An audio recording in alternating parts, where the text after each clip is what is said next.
Esta conferencia comenzará a grabarse.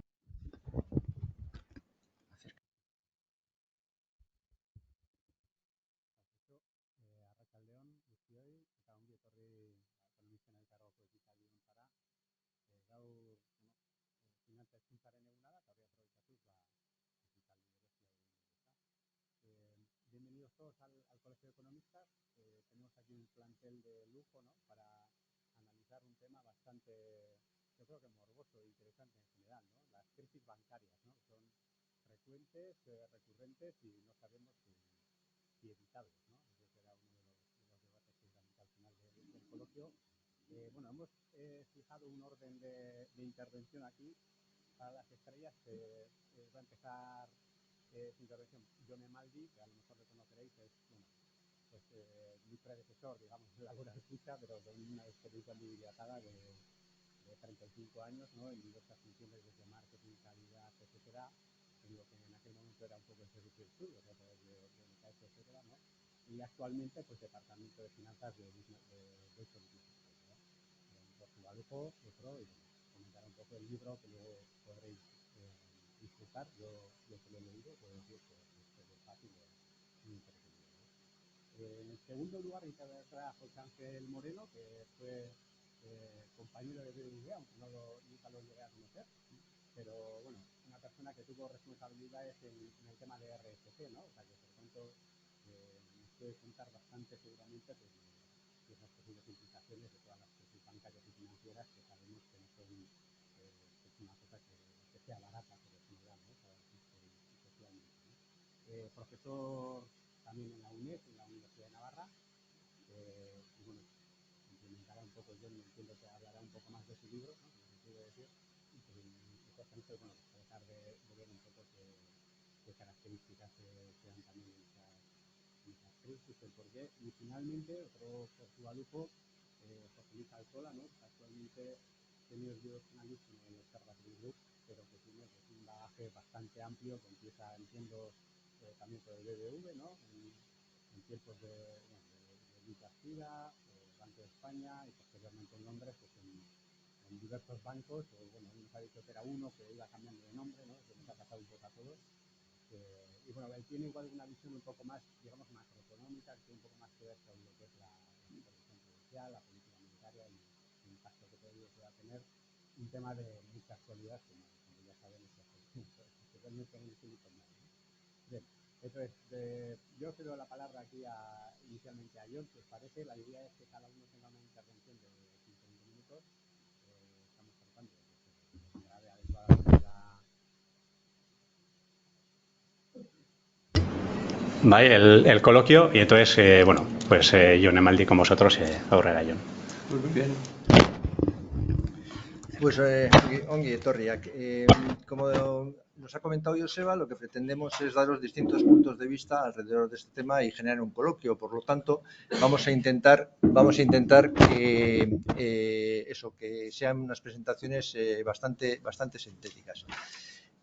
Bueno, y aunque la presentación va a ser en castellano, pues por lo menos los primeros comentarios os los voy a hacer en euskera, un poco para animar que en el coloquio podáis utilizar también el euskera en cualquier caso. Nire kasuan, nire ikuspuntua izango da, begiratzen agente portaeretan. Zergaitik portatu diren bezala, inbertsoreak edo kontsumidoreak, edo bankuetxeak edota erreguladoreak ere, eta zergaitik izan da hori.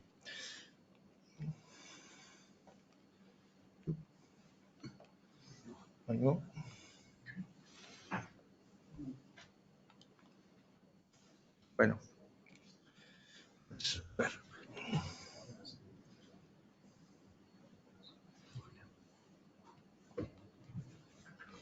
zer egin dezakegu?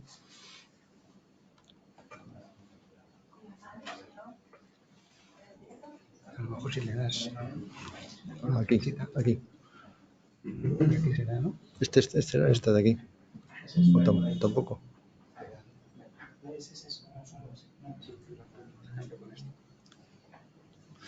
Bueno, Zuen eskerrean dagoen krisialdia denok ezagutuko dugu, ezta? Zer gertatu egin zen urte horietan? Desagertu egin zen azpisektore oso bat. Aurrezki kutxak desagertu egin ziren Espainian eta horrekin batera krisialdi sekulakoa. Izan zen langabezia 30%eraino heldu zen, desagertu egin ziren 3 milioi lanpostu, desagertu egin ziren milioika enpresa, eta denok daukagu buruan zer gertatu zen urte horietan. Baina interesantea da kontutan edukitea ere zer gertatu zen urte batzuk lehenago. Eta beste krisialdi batean gogoratuko dugu Banca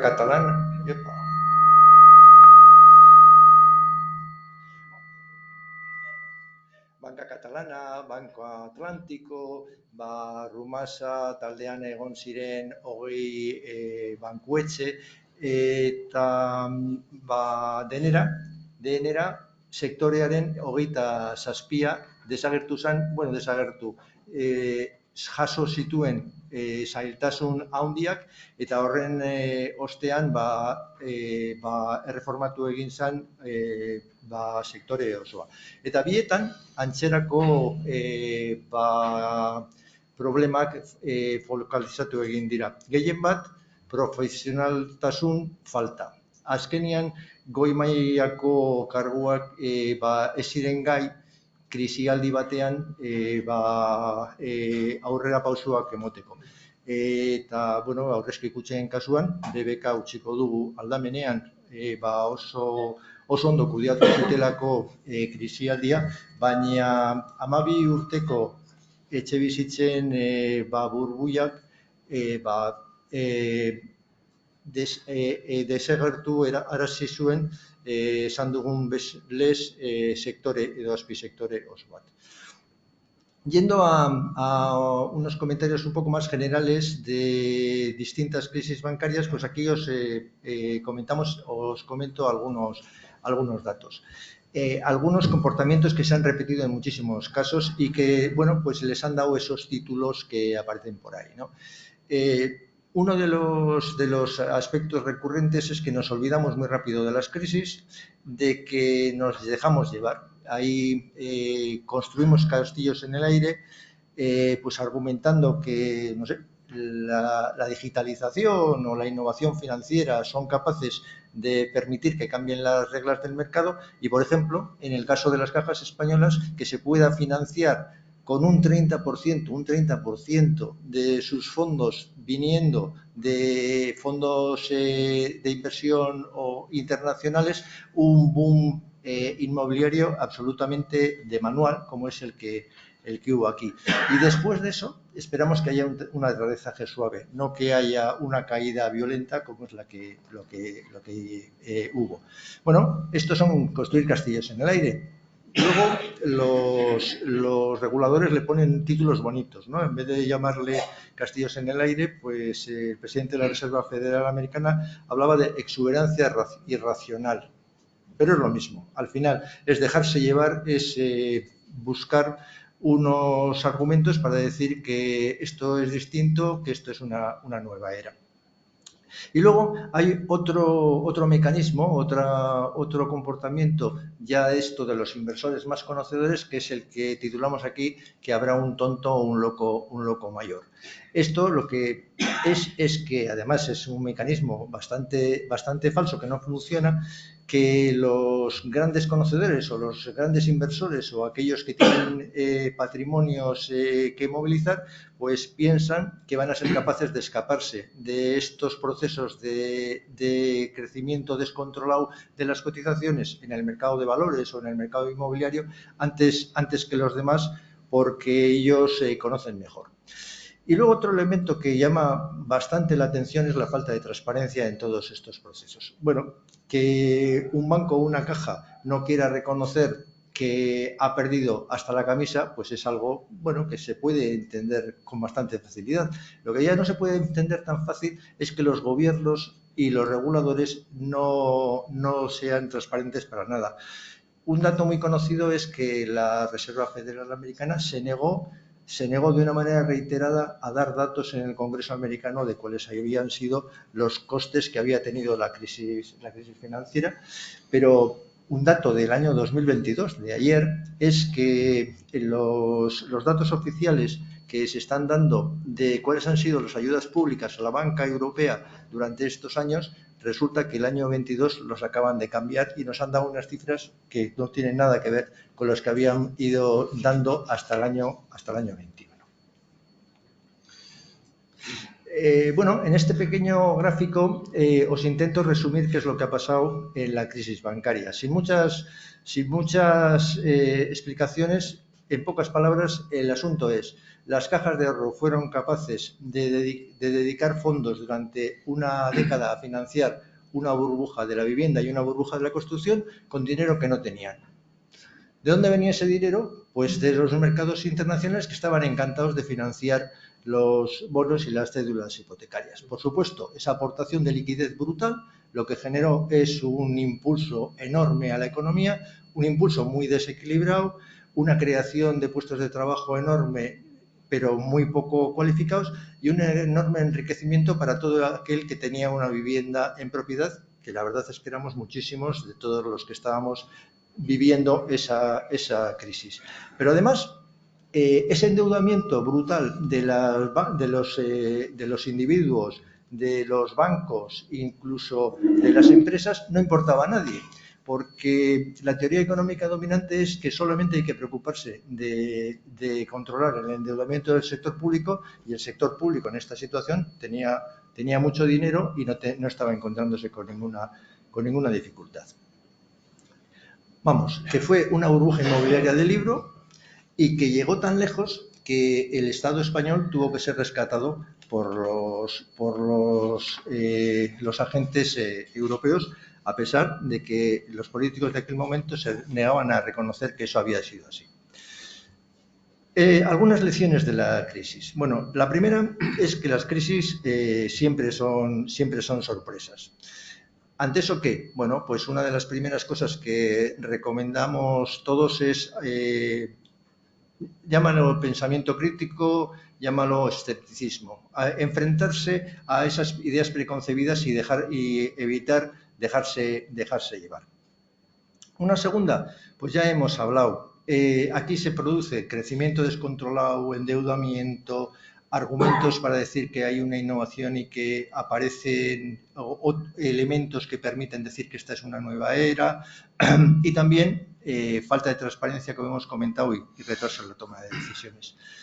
Claro, de esas innovaciones que se argumentan, pues pueden ser, en el caso de las hipotecas americanas, era encontrar un nuevo nicho de mercado, nada menos que el de los compradores de hipoteca que no son capaces de devolverla, pero ese es un nuevo nicho de mercado porque hasta entonces nadie les había dado una hipoteca. O en el caso de las cajas españolas, encontrar un nuevo nicho de mercado, que es la construcción de viviendas, cuando resulta que tiene unos riesgos que no tienen absolutamente nada que ver con los de la compra de vivienda para uso doméstico, y resulta que se les aplican los mismos criterios de riesgo.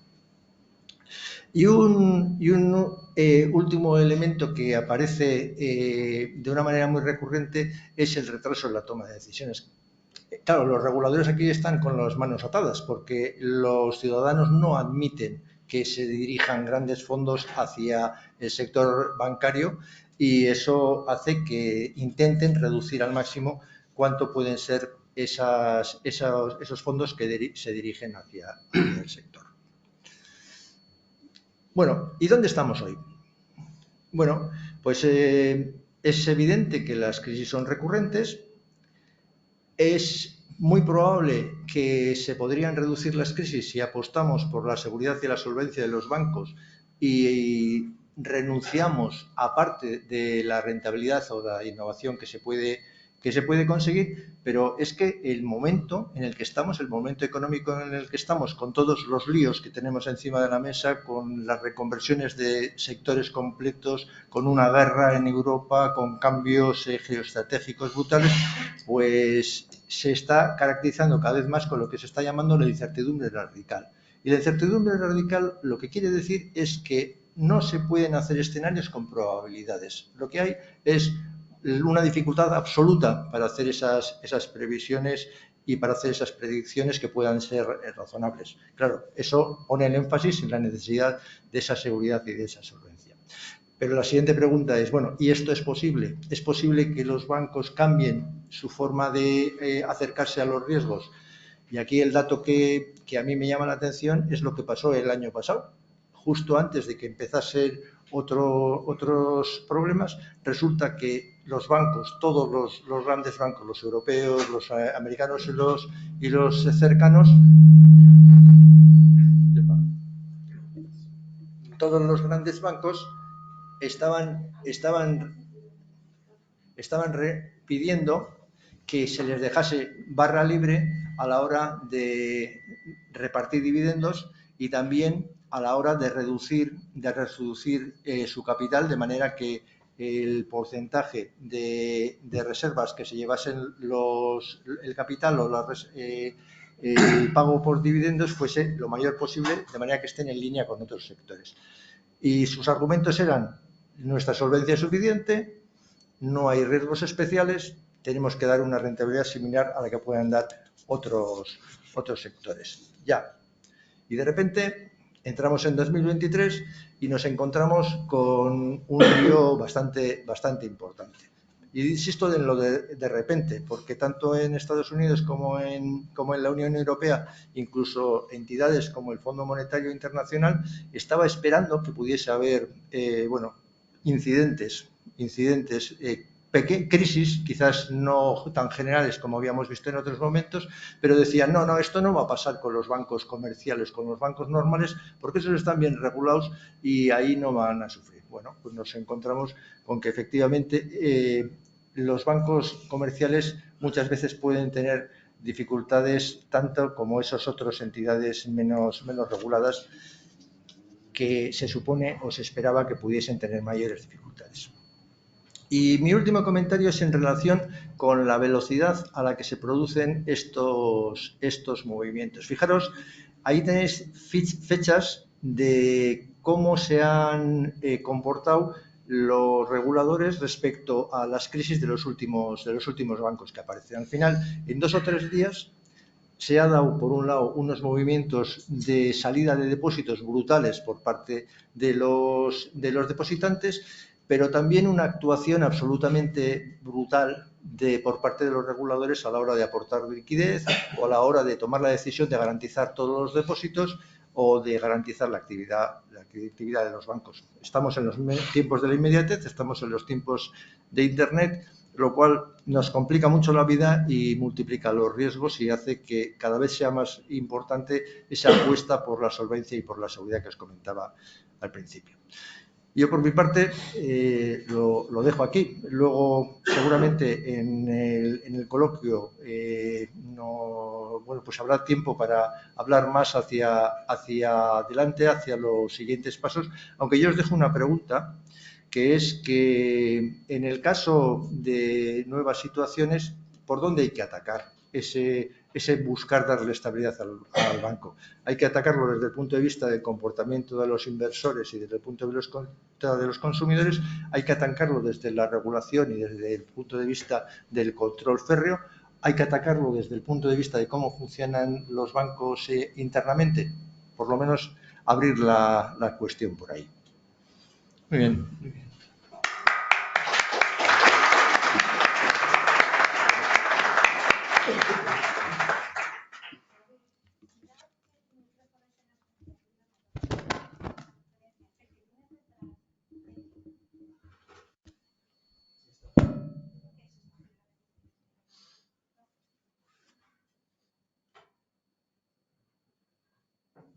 ¿Estamos en orden?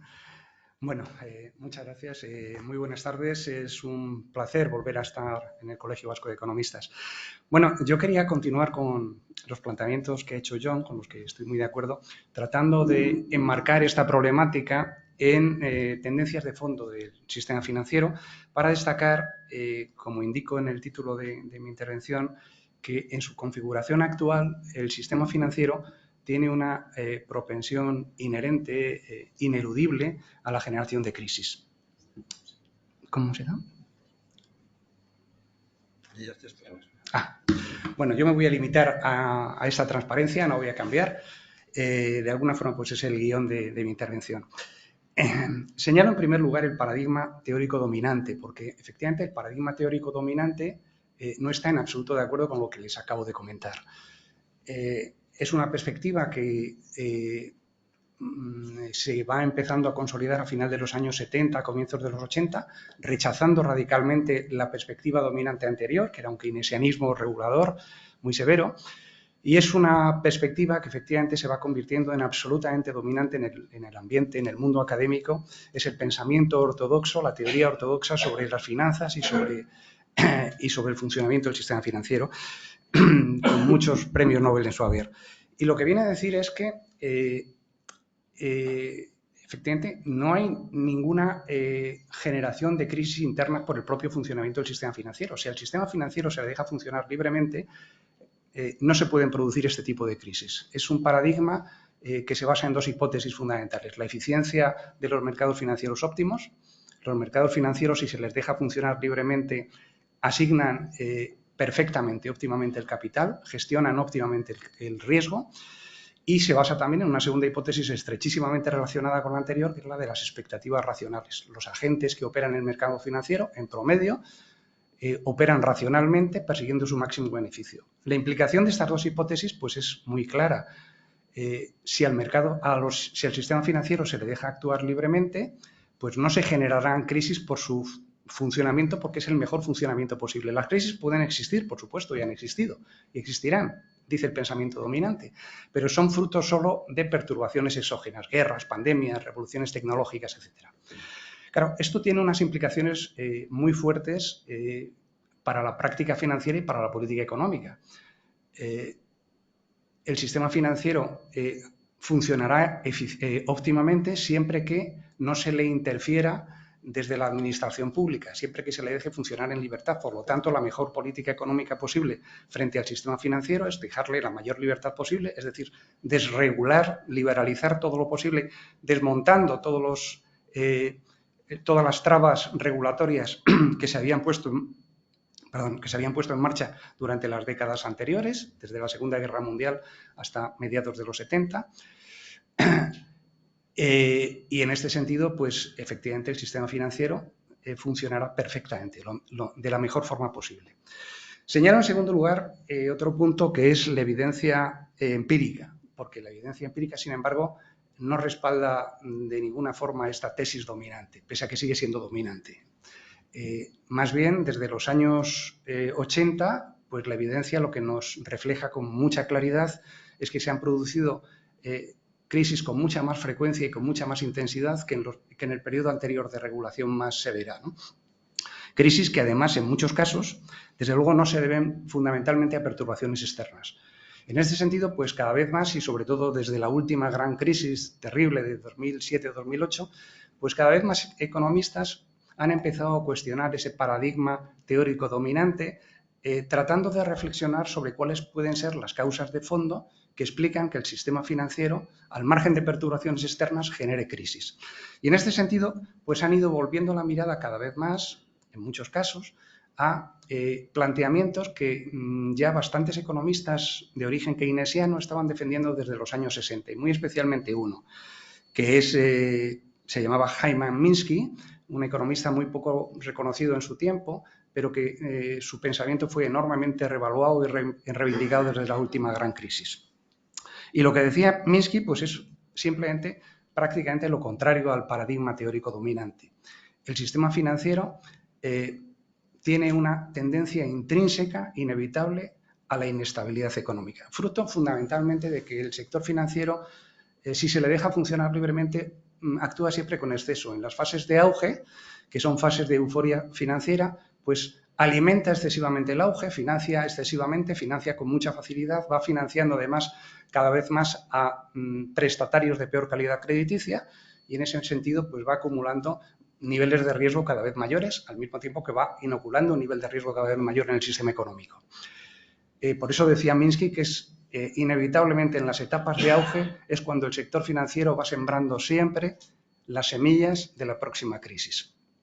Claro, este es un panorama que inevitablemente cambia, aunque no haya perturbaciones externas, por la propia lógica de funcionamiento del sistema, porque la financiación fácil y masiva va generando paulatinamente tensiones inflacionistas que más pronto o más tarde obligan a subir los tipos de interés. Y cuando suben los tipos de interés, a partir de un nivel determinado, pues empiezan los problemas. Inicialmente para los prestatarios de peor calidad, que se ven con problemas de liquidez, ante lo que el sector financiero, de nuevo, vuelve a reaccionar con exceso. Ahora con un exceso de pesimismo, endureciendo muy radicalmente las condiciones crediticias, con lo que los problemas se van extendiendo paulatinamente a prestatarios de mayor calidad y, en última instancia, al conjunto del sistema económico. En este sentido, Minsky pensaba que el sector financiero pues, es un sector indefectiblemente procíclico, con una tensión procíclica que solo se puede mitigar o controlar con un control severo del sector público.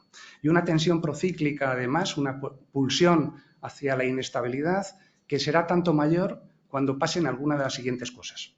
En primer lugar, por supuesto, cuanto mayor sea la dimensión del sector financiero, su peso en el conjunto de la economía, porque mayor es su influencia en el conjunto de la economía. En segundo lugar, cuando mayor sea el grado de internacionalización del sector financiero, porque en ese sentido con más facilidad se contagian las crisis de entidades financieras de unos países a entidades financieras de otro y al conjunto del sector financiero.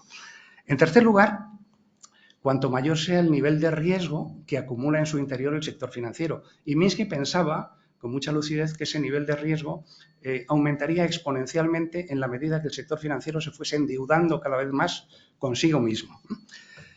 En cuarto lugar, por supuesto, sería mayor esa pulsión, esa presión procíclica cuanto operara el sector financiero con mayor libertad, porque menor es el control público, evidentemente.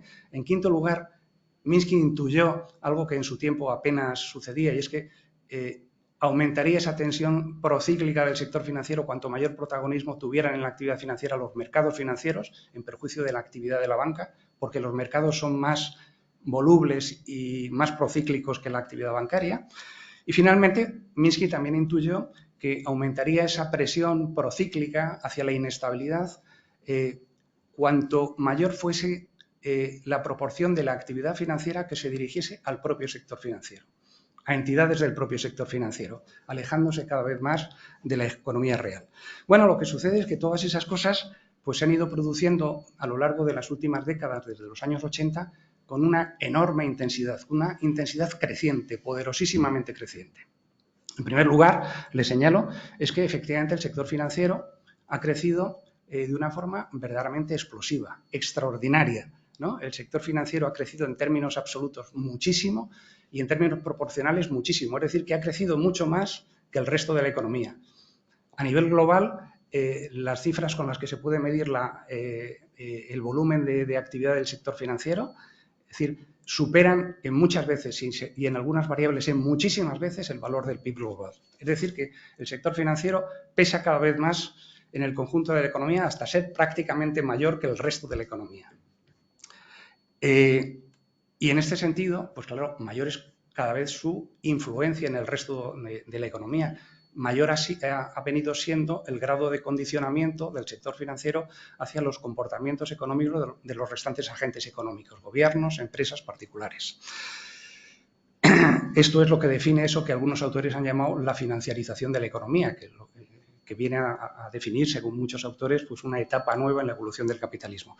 Bueno, ha crecido tanto el sector financiero que para muchos expertos ha llegado a un claro nivel de sobredimensionamiento en muchos países, algo que han venido a admitir muy explícitamente incluso entidades muy reacias a estos planteamientos como han sido el Fondo Monetario Internacional o el Banco Mundial. En la perspectiva tradicional se pensaba que el crecimiento del sector financiero empujaba positiva e indefectiblemente el crecimiento del conjunto de la economía. Bueno, ahora se empieza a pensar que eso es así hasta cierto nivel, pero a partir de cierto nivel el volumen del sector financiero es tan grande que su crecimiento lo convierte en una especie de tumor canceroso que se convierte en un lastre para el crecimiento a largo plazo del conjunto de la economía, en un factor distorsionador, en un factor generador de inestabilidad económica. Tanto más, además, cuando buena parte, yo diría que la mayor parte del crecimiento de la actividad financiera se ha dirigido a la financiación al propio sector financiero. Ha crecido mucho, muchísimo, la financiación del sector financiero al resto de la economía, pero ha crecido muchísimo más la financiación que el sector financiero se dirige a sí mismo, a entidades financieras del propio sector, para operar con productos muy especulativos, muy alejados de la economía real, que tienen una enorme rentabilidad. Esa rentabilidad es la que está en la base del crecimiento diferencial del sector, que se convierte, el sector financiero, que se ha venido convirtiendo en las últimas décadas, yo diría, en una especie de imán atractor de capitales del resto de la economía, en una especie de mecanismo succionador de capitales de la actividad productiva, porque es mucho más rentable invertir en colocaciones financieras que invertir en inversión productiva, ¿no? Pero claro, esta rentabilidad, en la medida en que se ha dirigido a una actividad crecientemente especulativa, crecientemente alejada de la economía real, está generando niveles de riesgo cada vez mayores que se están acumulando en el propio sector financiero. Y en este sentido, pues se está fortaleciendo ese potencial de generación de inestabilidad, la debilidad, la fragilidad del sector financiero, su propensión a las crisis. En segundo lugar, es que el crecimiento del sector financiero ha provocado un crecimiento inevitablemente paralelo del endeudamiento. Es la otra cara de la financiación. Cuando crece la financiación, crece paralelamente a la deuda. En la medida que el crecimiento de la actividad financiera se ha dirigido en una gran medida al propio sector financiero, es que ha aumentado enormemente el endeudamiento del sector financiero. Y esto, como intuía Minsky, pues es un factor potenciador de la fragilidad del sector financiero, fortalecedor de ese potencial de generación de inestabilidad. En tercer y cuarto lugar, y voy muy rápidamente porque son cosas que yo creo que ustedes conocen perfectamente, es que desde los años 80 efectivamente se ha procedido a un proceso de fortísima desregulación, liberalización del sector financiero, de desmantelamiento de los controles que existían anteriormente. Y en ese sentido es algo que se ha producido una liberalización prácticamente total en el interior de la mayor parte de todos los países avanzados y muchos emergentes, pero también una enorme liberalización de la operativa financiera a nivel internacional, hasta el punto de que se puede hablar de una internacionalización, una globalización financiera casi plena. Claro, los economistas ortodoxos han insistido siempre en que esto tiene efectos claramente positivos, y es verdad. Lo que sucede es que también tiene efectos negativos. Es decir, la liberalización, tanto a escala nacional como internacional, potencia de nuevo fortalece de nuevo el potencial de generación de inestabilidad del sector. De alguna medida, porque la liberalización que fomenta la competencia fomenta también la asunción de riesgos crecientes de las entidades financieras, y la evidencia empírica es muy clara. Y la evidencia empírica es muy clara también en que la libertad de movimientos de capitales, sobre todo de movimiento de capitales a corto plazo, pues es un factor, en fin, intensísimamente distorsionador de muchas economías emergentes. Las entradas masivas de capital que produce la liberalización económica internacional, que ha producido en muchos países emergentes, se han convertido en factores desequilibradores de las economías, que han generado distorsiones muy fuertes, que acaban generando, en muchos casos, salidas masivas de capital que han producido crisis financieras muy severas. Crisis financieras, además, que se contagian con mucha facilidad a entidades financieras de otros países y, en última instancia, al sistema financiero global, en la medida en que las entidades financieras están enormemente interrelacionadas, gracias a la internacionalización financiera. Bueno, en quinto lugar, quería comentarles también algo que merecería la pena tratar con mucho más detenimiento, y es que no solo se ha producido un crecimiento verdaderamente extraordinario del sector financiero en términos cuantitativos, sino que se ha producido una transformación cualitativa radical, intensísima, del sector financiero. Muchos autores hablan de que se ha producido una verdadera revolución en las finanzas. Las finanzas en la actualidad se parecen pues muy poco, el sector financiero se parece muy poco al que primaba a finales de los años 60. Una revolución que ha empujado al sector financiero hacia cotas cada vez mayores de complejidad y que se puede apreciar con bastante facilidad en tres aspectos. Por una parte, ha cambiado radicalmente la operativa del sector financiero, ha perdido peso la actividad de la banca comercial, ha ganado peso la actividad de la banca de inversión, ha ganado peso la gestión de activos, ha ganado peso sobre todo la actividad financiera canalizada a través de mercados financieros, que son mucho más volátiles que la actividad bancaria. En segundo lugar, se ha producido una emergencia, en fin, tremenda, ¿no? Terrible, de nuevos productos financieros cada vez más complejos, cada vez más sofisticados, basados en modelos de gestión del riesgo enormemente intrincados, que forman parte de eso que se ha llamado la nueva ingeniería financiera. Fundamentalmente, los productos derivados con todas sus manifestaciones de productos estructurados, titularizados, swaps, operaciones de futuro, etcétera, ¿no? Productos que tienen una enorme rentabilidad, una rentabilidad escandalosa en muchos casos, mucho más cuando se opera en ellos con un nivel de apalancamiento tremendo. Es una rentabilidad que está en la base de ese crecimiento exponencial del sector financiero, pero es una rentabilidad que al ser productos muy especulativos, son productos que en el fondo se plasman en apuestas de futuro sobre el rendimiento futuro, sobre el precio futuro de un activo sobre el que se construyen esos productos. Son productos muy especulativos y en ese sentido pues también implican un nivel de riesgo altísimo para las entidades financieras que operan con ellos, ¿no? Con lo que se fortalece de nuevo el volumen de riesgo que está acumulando el sector financiero en su interior y se está potenciando de nuevo pues, su fragilidad, su vulnerabilidad, su potencial de generación de inestabilidad.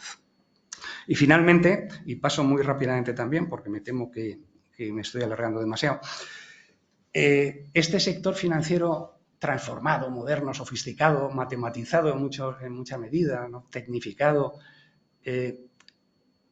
se ha convertido también en un sector financiero enormemente cortoplacista, ¿no? Buena parte de todas estas... Se me ha pasado decir una cosa más, ¿no? En el punto anterior. Y es que además el cambio en el sector financiero se aprecia muy claramente también en el cambio en el protagonismo relativo que tienen los diferentes operadores financieros. Pierde peso la banca comercial, gana peso la banca de inversión, emergen con mucha fuerza sociedades instrumentales de la gran banca que se llaman fuera de su balance, son los famosos vehículos de propósito especial que tuvieron una importancia trascendental absolutamente en la crisis de 2008, emergen con una enorme fuerza los nuevos inversores institucionales, fondos de inversión de alto riesgo, de cobertura, sociedades de inversión, fondos de pensiones, aumenta enormemente la actividad financiera de las grandes aseguradoras, surgen y tienen mucha importancia sociedades financieras que se dedican, especializadas, que se dedican a la generación y venta de productos de cobertura, de productos financieros, es decir, de productos de aseguramiento, que tuvieron una importancia también trascendental en la crisis anterior y la han tenido en la crisis de marzo de 2023, por cierto, también, ¿no? Entidades que están operando, aumenta también, se me pasaba, pues enormemente, ha aumentado enormemente la actividad financiera de las grandes empresas no financieras, tanto en la colocación de excedentes como en la actividad financiera directa, lo que se ha incrementado enormemente con el desembarco en el sector financiero de las grandes empresas tecnológicas y la emergencia de las fintech, etcétera. Bueno, quería señalarles con todo esto que toda esta operativa y buena parte de estas entidades que están obteniendo una enorme rentabilidad están actuando además fuera de los marcos regulatorios de la banca, ¿no? Son entidades muy poco o en absoluto reguladas, forman parte de eso que se ha dado a llamar finanzas en la sombra o banca en la sombra, a lo que quizás se refiera después José Luis, porque habíamos comentado, y que efectivamente como son entidades no reguladas tienen una enorme rentabilidad, están enormemente apalancadas y tienen un nivel de riesgo inmenso, que está fortaleciendo ese potencial de inestabilidad del sector. Y finalmente les quería comentar también que efectivamente este sector tan renovado, tan transformado, tan dinámico, pues se ha convertido en un sector enormemente cortoplacista, muchísimo más que lo era, en fin, a comienzos de los años 70. Buena parte de estas operaciones financieras, de ingeniería financiera, son operaciones que buscan simplemente plusvalías a muy corto plazo, a veces a tan corto plazo como son minutos o segundos, como sucede con las operaciones de alta frecuencia en mercados financieros, ¿no? Pero como el sector financiero a su vez ha conseguido un nivel de condicionamiento muy fuerte sobre la actividad de las empresas y muy especialmente de las grandes empresas a través de los grandes inversores institucionales, que son entidades inevitablemente cortoplacistas, pues es que ha inoculado este cortoplacismo feroz también en el conjunto del sector del sistema económico, en toda la actividad productiva, de forma tal que no es solo que el sector financiero se haya hecho muchísimo más cortoplacista, más inmediatista que lo era anteriormente, sino que es toda la actividad económica la que se ha hecho inmensamente más cortoplacista de la que lo era antes, ¿no? Y este cortoplacismo feroz, que tiene consecuencias nefastas a largo plazo para el conjunto de las economías, para las propias empresas a largo plazo, pues tiene también un potencial fortalecedor de inestabilidad enorme, ¿no? Un potencial de generación de crisis muy fuerte. En definitiva, y con esto termino, estamos ante un sector financiero enormemente dinámico, pero que se ha convertido en un factor, en un elemento crecientemente ineficiente frente a las necesidades de la economía real. Algunos autores hablan de que se ha convertido en un sector crecientemente entrópico, que despilfarra multitud de recursos económicos para apoyar muy poco el crecimiento de la economía real. Un sector financiero entrópico e ineficiente y que además se ha convertido, en fin, en un factor de riesgo, en mi opinión, terrible para el conjunto de la economía. Yo me temo que no es una exageración, aunque quizás lo sea, si pensamos que estamos ante uno de los mayores peligros a los que se enfrenta la economía en nuestro tiempo, que es lo mismo que decir la humanidad en nuestro tiempo.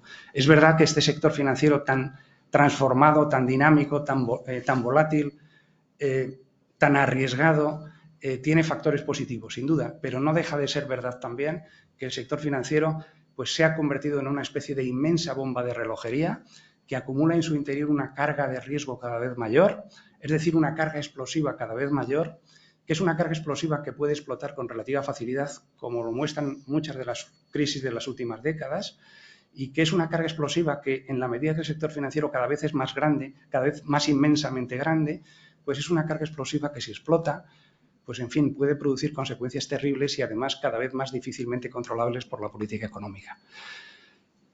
Y, en fin, con esta nota que no es de optimismo desmesurado, pues yo termino mi intervención. No sé si me he pasado, disculpen si me he pasado de tiempo y muchas gracias por su paciencia.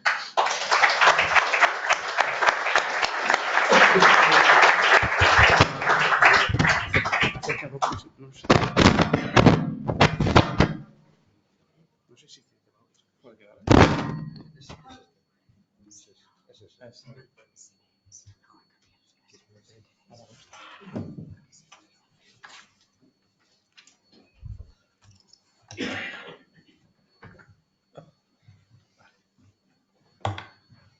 Bueno, pues en primer lugar quería dar las gracias al Colegio Vasco de Economistas por la invitación y a Jon en particular pues por escribir el libro que yo leí, al menos en parte, cuando todavía estaba en formación, y si no lo habéis leído, pues yo lo recomiendo porque, aparte de ser muy informativo, de hecho es muy entretenido, pues estas crisis financieras suelen contener episodios y personajes muy peculiares, ¿no? Por decirlo de una manera diplomática. O sea que además de informativo es entretenido.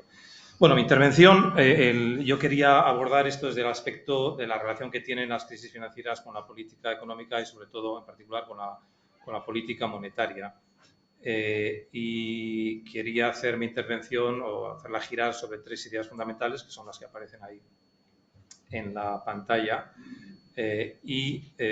Al final, si me da tiempo, pues hago un comentario sobre la situación actual y si no, lo dejamos para el coloquio, ¿no? Bueno, las 3 ideas principales son las que aparecen allí. La primera es que todas las crisis financieras sistémicas, y por sistémicas me refiero a aquellas que tienen efectos significativos sobre el conjunto de la economía. Básicamente, efectos expansivos en el crecimiento en los años de formación de la burbuja y efectos muy negativos cuando la burbuja estalla, ¿no?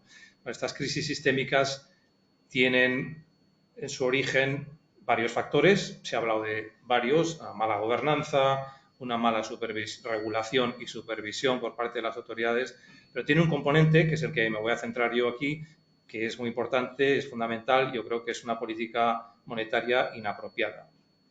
En mis notas había puesto errores de política monetaria, pero he decidido cambiarlo sobre la marcha porque muchas veces no son errores, es una política monetaria apropiada porque a veces es una política monetaria que se adopta conscientemente, sabiendo que va a producir este efecto secundario, pero para evitar males mayores, ¿no?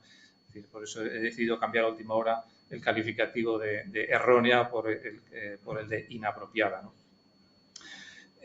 Básicamente, la idea es que todas estas crisis vienen precedidas siempre por varios años de un crecimiento excesivo del crédito bancario.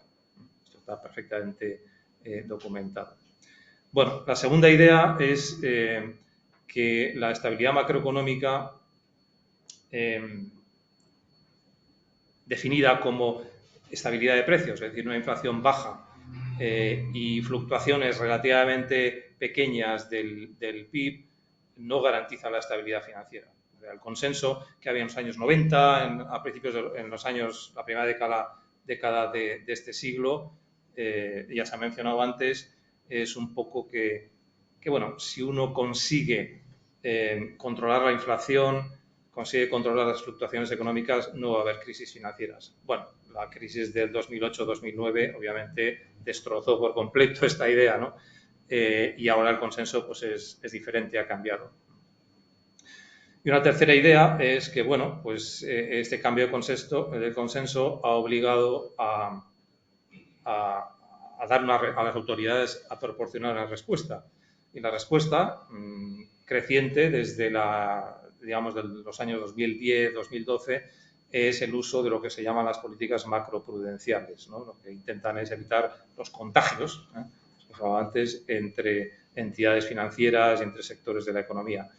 Y la idea que quiero contar aquí, y ya esto engarza un poco con la situación actual, es que estas políticas macroprudenciales están todavía suficientemente bien desarrolladas ni calibradas y que todavía, pues, obviamente no garantizan que no haya crisis financieras en el futuro, ¿no? Bueno, pasando ya a la primera idea. Bueno, una de las ventajas, por llamarlo así, de la crisis del 2008-2009 es que ha dado lugar a una explosión en el interés académico y por parte de los banqueros centrales para el estudio de estas crisis, con lo cual, desde hace ya muy pocos años, esto no existía antes, tenemos unas bases de datos muy completas de un montón de variables económicas y financieras de hace muchos años y referentes a un montón de economías, ¿no? Existen varias. Yo la que me fijaba aquí es una que se llama la base de datos de Macro History, que son varios autores, Gordá, Shularik, Taylor, y tienen datos de 17 economías avanzadas desde 1870 en adelante. Es decir, tenemos ya bastantes años, ¿no?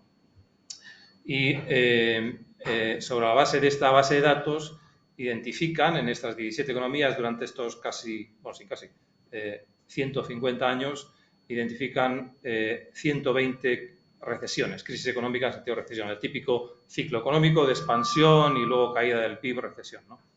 Bien, de esas 120 crisis económicas, 46, o sea, aproximadamente un 40%, son también crisis financieras.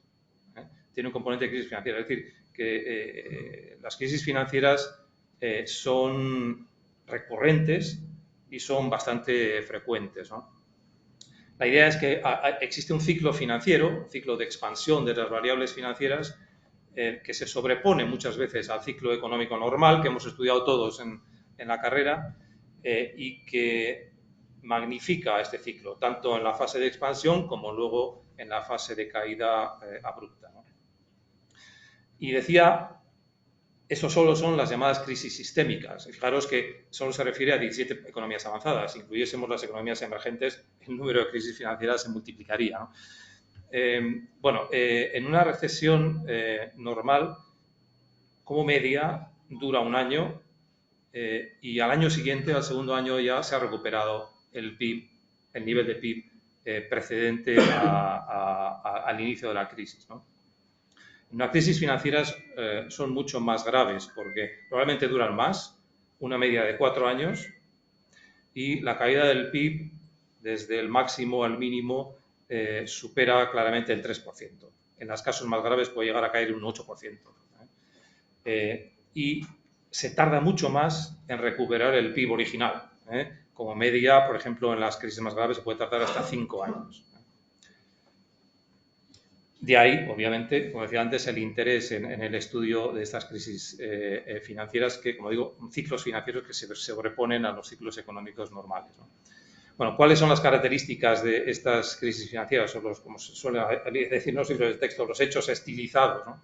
Bueno, hay varios, pero yo me voy a centrar aquí en tres y sobre todo en el primero de ellos, que es que todas ellas vienen precedidas, como decía al principio, de una fuerte expansión del ratio de crédito sobre PIB. O sea, no hay ninguna crisis financiera que no haya tenido este componente. Y, de hecho, esto va a ser uno de los indicadores que van a utilizar las políticas macroprudenciales para intentar identificar las crisis financieras antes de que lleguen a un nivel que acaben estallando y teniendo estos efectos sistémicos, ¿no?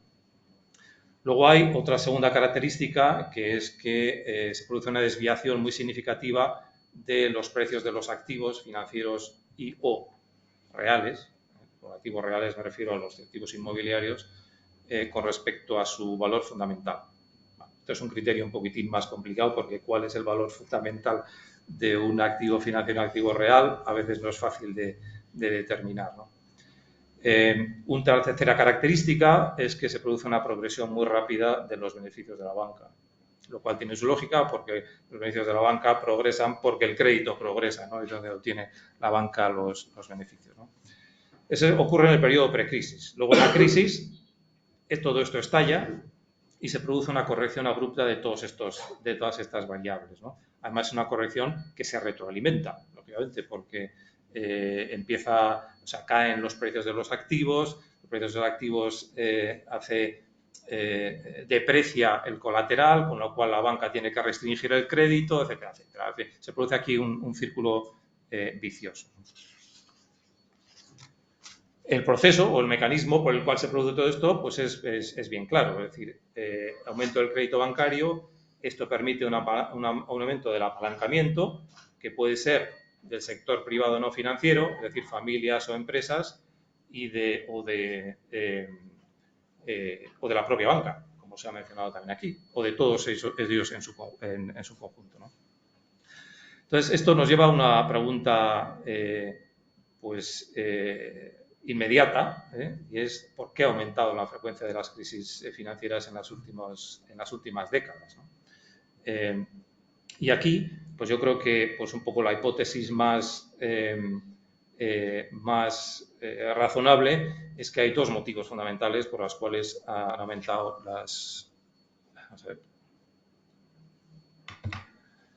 las crisis financieras. El primero de ellos es porque las políticas monetarias han perdido el anclaje que tenían hasta los años 70. Es decir, con el fin de la convertibilidad del dólar en oro y el fin de los tipos de cambio fijos, las políticas monetarias perdieron el anclaje, aunque fuese indirecto, que tenían con el oro, y eso permitió, una serie de mecanismos que, bueno, en fin, sería muy prolijo enumerar, pero eso permitió un aumento persistente del crédito bancario con relación al PIB. No he traído aquí el gráfico, pero en este base de datos que mencionaba antes hay un gráfico muy ilustrativo que muestra cómo para estas 17 economías el ratio crédito bancario sobre PIB oscilaba, porque oscila según los ciclos y los periodos, alrededor del 50% desde 1870 hasta mediados de los años, desde 1870 hasta mediados de los años 70 del siglo pasado, 1970, ¿no? Y a partir de entonces empieza a aumentar y estamos ya en ratios por encima del 100% del PIB, ¿no? Es decir, se ha producido una expansión muy fuerte del crédito bancario sobre el PIB y esto es un poco el trasfondo macroeconómico que permite o que da ocasión a la generación recurrente y cada vez más frecuente de esas crisis financieras. Bueno, el primer motivo es, por tanto, es el desanclaje de las políticas monetarias, ¿no? Bueno, pues, ¿cómo respondieron los bancos centrales a esto? Bueno, pues, si os acordáis, a la gente que tenga una cierta edad, algunos en esta sala, no todos, por lo que veo, recordarán que a finales de los años 70, a principios de los 80, los bancos centrales, la estrategia que hicieron es decir, bueno, pues ya que no tenemos el anclaje de los tipos de cambio, vamos a usar los agregados monetarios, ¿no? Como variable intermedia o objetivo instrumental, se llamaba, creo, de la política monetaria. El objetivo último es mantener la inflación, pero vamos a utilizar este instrumento para... Bueno, ya a mediados de los 70, un economista inglés llamado Woodhard se atrevió a hipotizar, ahora se llama la ley de Woodhard, no es una ley, obviamente, en sentido físico, pero se atrevió a hipotizar que esto no iba a funcionar.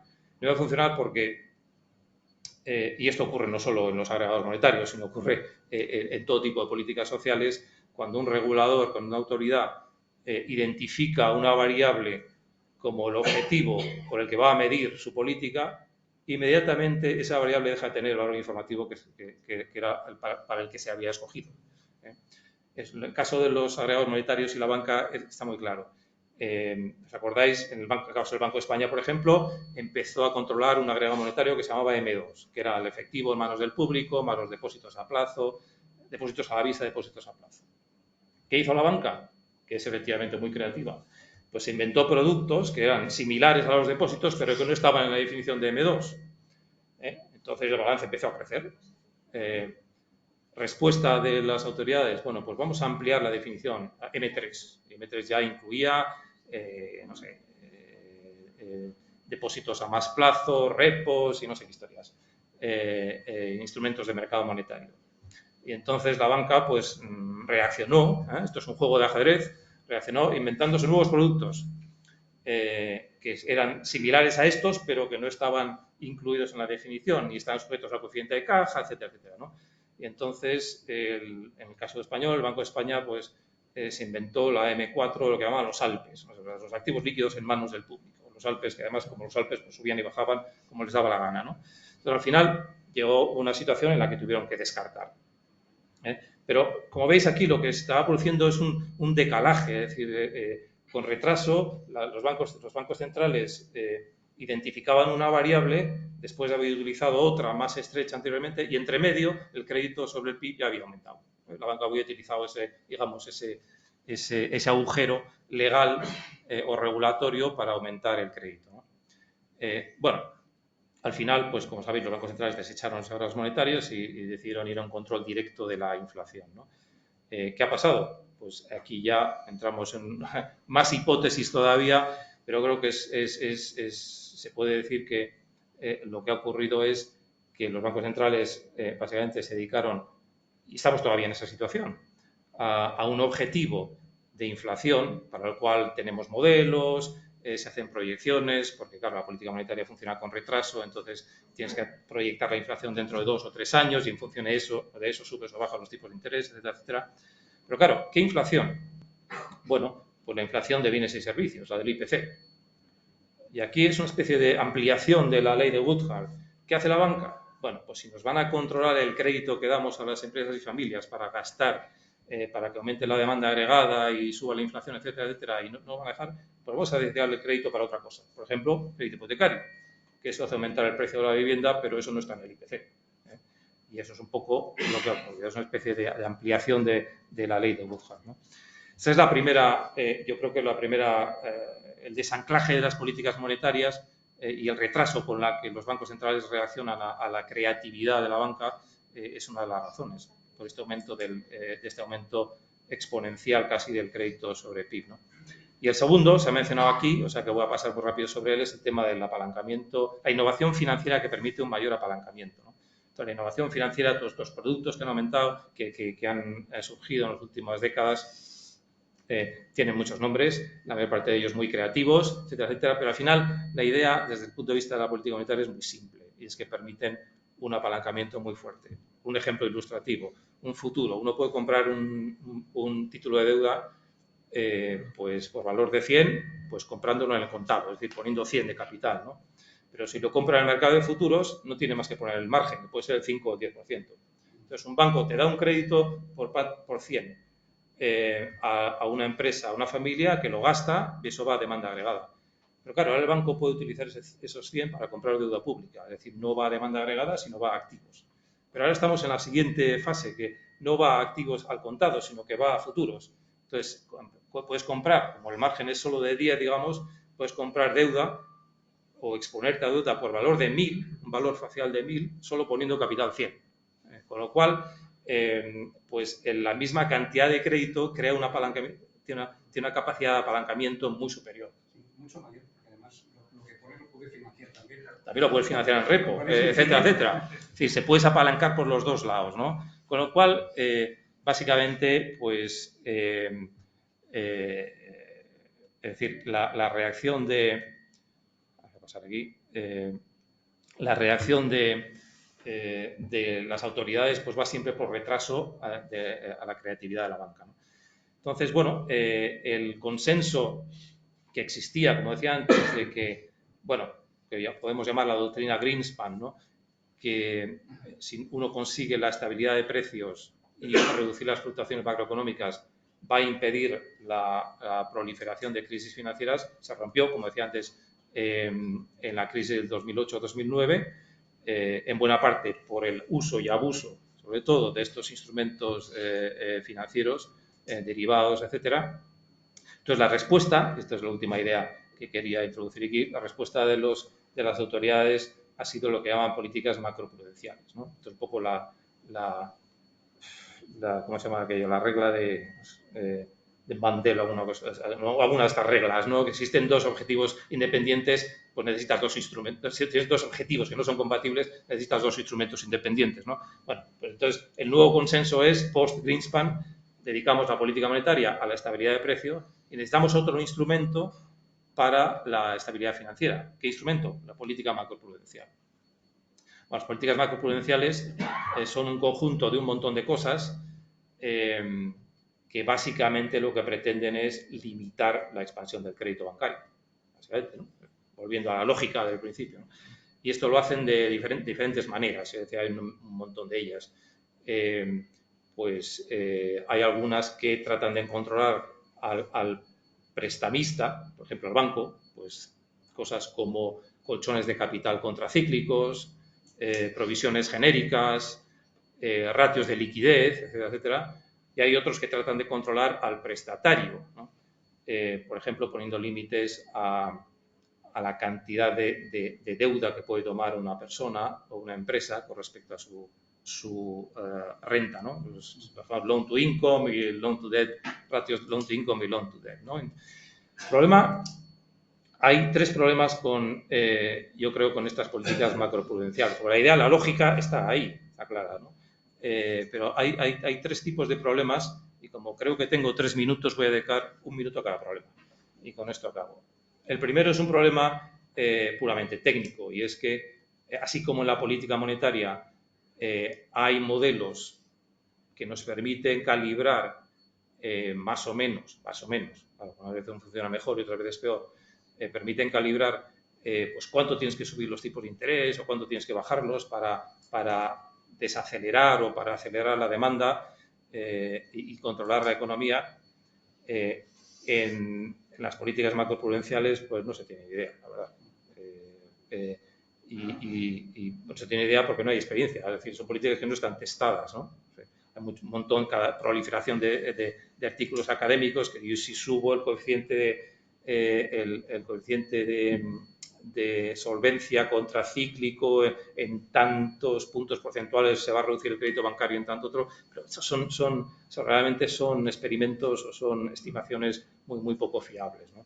Pero bueno, eso con el tiempo y a medida que van recorriendo crisis financieras tendremos más experiencia y entonces se podrán testar, ¿no?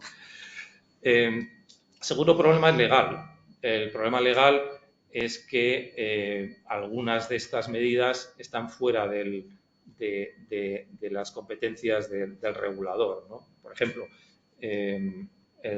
los límites al loan to income. Tenemos un boom en el mercado inmobiliario. La gente se está endeudando demasiado y lo que haces es reducir el loan to income. Es decir, no puedes prestar por encima de un determinado porcentaje de la renta anual del prestatario, ¿no? Vale, bueno, pues ese tipo de medidas normalmente no están en la órbita del Banco Central, están en la órbita del gobierno. Y a ver cómo vas tú al gobierno a decirle que estamos en un boom inmobiliario y aprieta las tuercas aquí, porque igual no le interesa, porque tiene elecciones dentro de 3 meses. Y claro, el Banco Central puede insistir, pero no le hace caso, ¿no?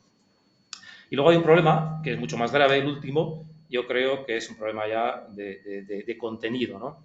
Si os habéis fijado, yo siempre he hablado aquí de crédito bancario sobre PIB, esta variable fundamental, la que explica la generación de las crisis, la que cae después, la que intentan controlar las políticas macroprudenciales.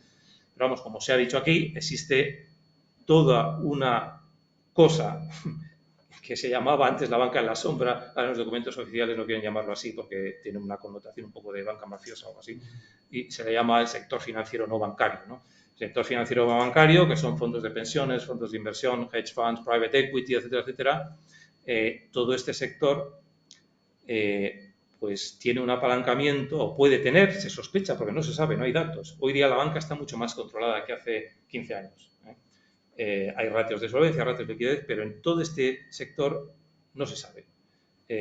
Hace 10 días, un poco más de 10 días, el Consejo de Estabilidad Financiera, que es una entidad consultiva del G20, ha publicado un informe para el G20, la reunión reciente, básicamente diciendo, no tenemos ni idea de lo que hay ahí, pero sospechamos que hay mucha basura metida. Palabras diplomáticas que utilizan ellos, hay mucho apalancamiento oculto. ¿Por qué se sospecha? Bueno, porque hemos estado 10 años de tipos de interés muy bajos y liquidez muy abundante. Y la liquidez, si no va a la banca, porque está controlada, va a algún sitio. La liquidez siempre va a algún sitio. Hay siempre alguna reja por la que va.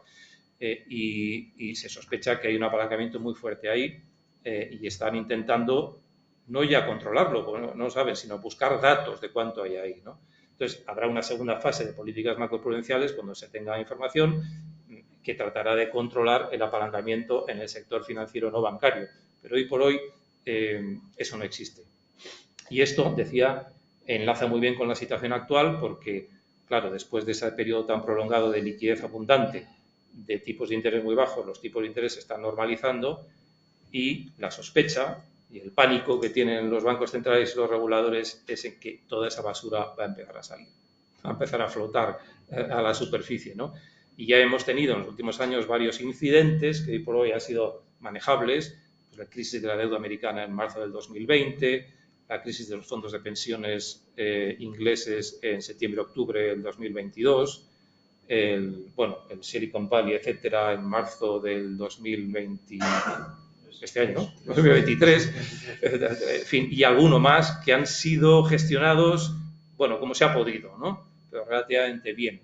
Pero la sospecha es que hay mucho más y que si los tipos de interés se mantienen a estos niveles, o aunque sea algo más bajos, pero de un periodo suficientemente amplio o suficientemente largo, pues van a empezar a salir más, ¿no? Entonces, saldrán, se sabe, ¿no? La verdad es que no se sabe, pero existe esa sospecha y ese pánico, ¿no? Y con esto acabo porque ya se me acabó el tiempo.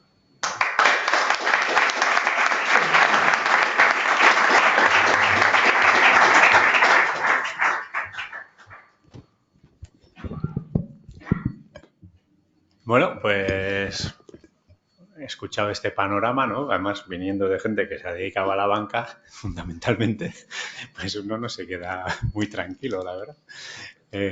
No sé si alguien de la audiencia pues tiene algún comentario, alguna pregunta para empezar, ¿no?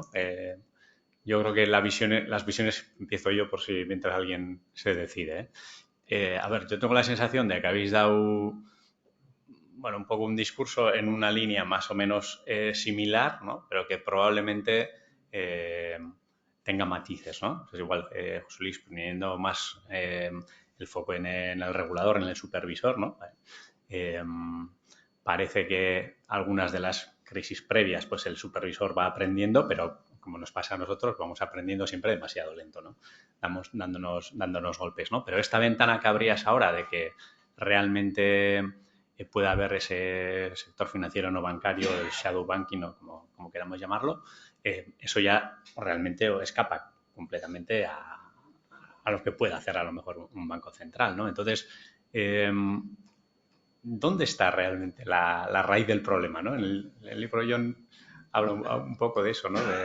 ¿Dónde creéis que... O sea, ¿qué se puede hacer ante esta bomba de relojería que decías? Solo una mínima precisión frente a lo que a mí me gusta seguir llamando finanzas en la sombra, ¿no? Es decir, las estimaciones, porque efectivamente, como dice José Luis, no se sabe lo que hay ahí, pero las estimaciones que pueden ser prácticamente el 50% del sistema financiero global, ¿eh? Es decir, es una cosa inmensa. Sobre eso.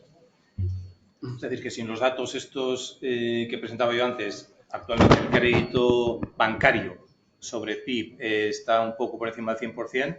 Si incluyésemos esto, el 500, total estaría... claro, sí, claro. Es decir, las estimaciones, he estado repasando algunas estimaciones también de lo que suponen algunas variables financieras globales sobre el PIB global mundial, ¿no?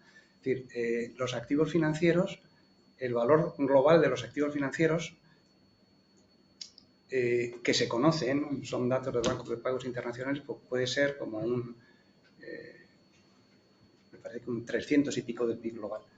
El valor global de las operaciones financieras que se conocen y que se estiman, y ahí queda fuera muchísimo el valor global, me parece que era como voy a mirar la cifra, porque es tan grande que me temo equivocarme.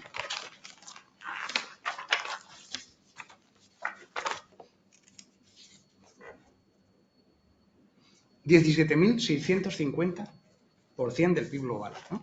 Eso es lo que se estima. Es decir, es el valor de las transacciones financieras, no es una comparación correcta. Pero eso lo que te indica es que estamos ante un monstruo inmenso que no se sabe lo que es, pero que sí se sabe que es infinitamente mayor que el conjunto de la economía. Sí, yo en relación con la regulación, yo tenía apuntados pues algunas cosas que me parecen relevantes desde el punto de vista de funcionamiento de los agentes, de funcionamiento de los bancos o de funcionamiento de los inversores, ¿no? Bueno, el primero es, lo hemos mencionado ya, que es muy difícil que la regulación vaya por delante de la innovación. Sí. Digo que es muy difícil que la regulación siga el ritmo de la innovación. Estos son unos sectores, el sector bancario y los sectores paralelos o conjuntos, que tienen una capacidad de innovación brutal. Un trabajo de la UPV identifica que el nivel de complejidad es uno de los factores más correlacionados con el nivel de inestabilidad. Y eso, bueno, pues hay suficientes datos como para reforzarlo como un elemento clave.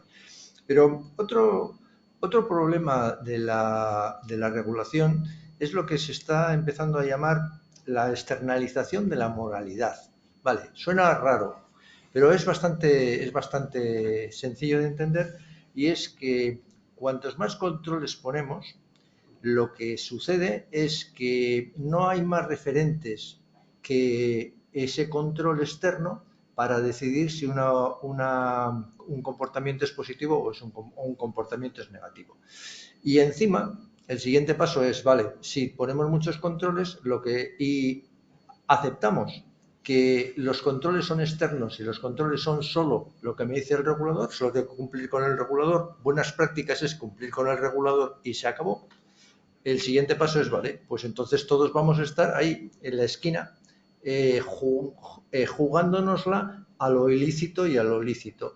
De manera que no hay una gestión desde dentro de la empresa, en este caso desde dentro del banco o desde dentro de la entidad financiera, en la cual el propio banco ponga en marcha medidas para complementar esa regulación externa.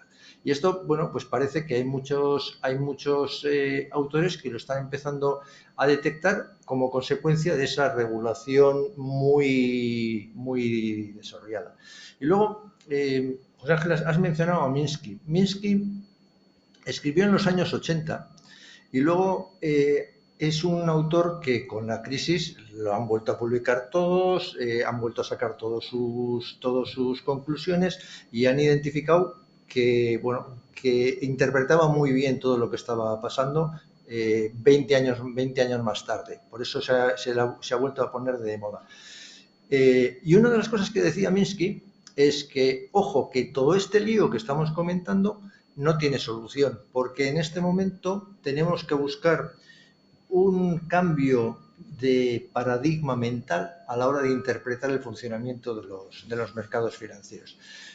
Bueno, eso que lo diga Minsky, que es una persona adelantada a los tiempos y que luego en la crisis de repente nos lo encontramos, pues es muy significativo.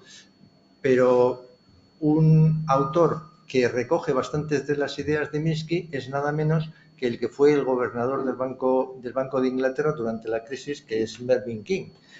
Y este que es uno de los economistas monetaristas pues más reconocidos y que además tuvo esa labor, seguramente el regulador que mejor funcionó durante la crisis fue el Banco de Inglaterra. Dice lo mismo. Lo que dice es: esto será una tarea de las nuevas generaciones. Es decir, los que están en este momento en primera línea han tirado la toalla para descubrir cuáles son las claves para esa regulación más eficaz de la que existe en este momento, y no está muy claro cuál es, por dónde van los tiros de la regulación. Desde el punto de vista, yo creo que hay que también echarle un poco de escepticismo a la resolución de problemas a través de la regulación.